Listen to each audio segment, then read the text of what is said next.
Hello welcome to జాట్ TV. పిలవని పెళ్లి భోజనానికి వెళ్తున్నారా? దొరికితే శిక్ష ఎంత పడుతుందో తెలుసా? పెళ్లిళ్ళు, గృహప్రవేశాలు వంటి శుభకార్యాలకు సాధారణంగా బంధుమిత్రులను ఆహ్వానిస్తుంటారు. అయితే కొందరు ఎలాంటి ఆహ్వానం లేకుండానే ఇలాంటి వేడుకలకు హాజరై భోజనం చేసి వెళ్తుంటారు.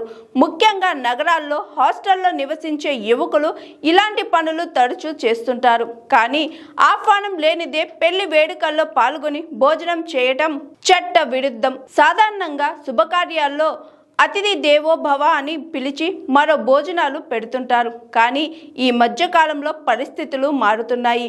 పిలవని పేరంటానికి వెళ్తే చెక్ పెట్టేందుకు నిర్వాహకులు కఠిన నిర్ణయాలు తీసుకుంటున్నారు. తాజాగా సోషల్ మీడియాలో వైరల్ అవుతున్న ఒక ఫంక్షన్ హాల్ బోర్డు ఇప్పుడు చర్చనీయాంశంగా మారింది. ఆ బోర్డులో ఏముందంటే, ఒక ఫంక్షన్ హాల్ ముందు, హాల్ బయట ఈ బోర్డులో స్పష్టంగా ఇలా రాసి ఉంది: ఫంక్షన్ కు సంబంధం లేని వ్యక్తులు దొరికినచో సెక్షన్ 441 ప్రకారం 3 నెలలు జైలు శిక్ష, 5,000 జరిమానా అని రాసి ఉంది.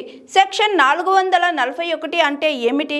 నిర్వాహకులు పేర్కొన్న సెక్షన్ 441 అంటే భారత శిక్షా స్మృతి ప్రకారం క్రిమినల్ రెస్పాన్స్ ను సూచిస్తుంది. అంటే ఒకరి అనుమతి లేకుండా వారి ప్రైవేట్ ఆస్తుల్లోకి లేదా వాళ్ళు నిర్వహిస్తున్న ప్రదేశంలోకి ప్రవేశించడం నేరం. దీని కింద చట్టపరంగా చర్యలు తీసుకునే అవకాశం ఉందని హెచ్చరిస్తున్నారు.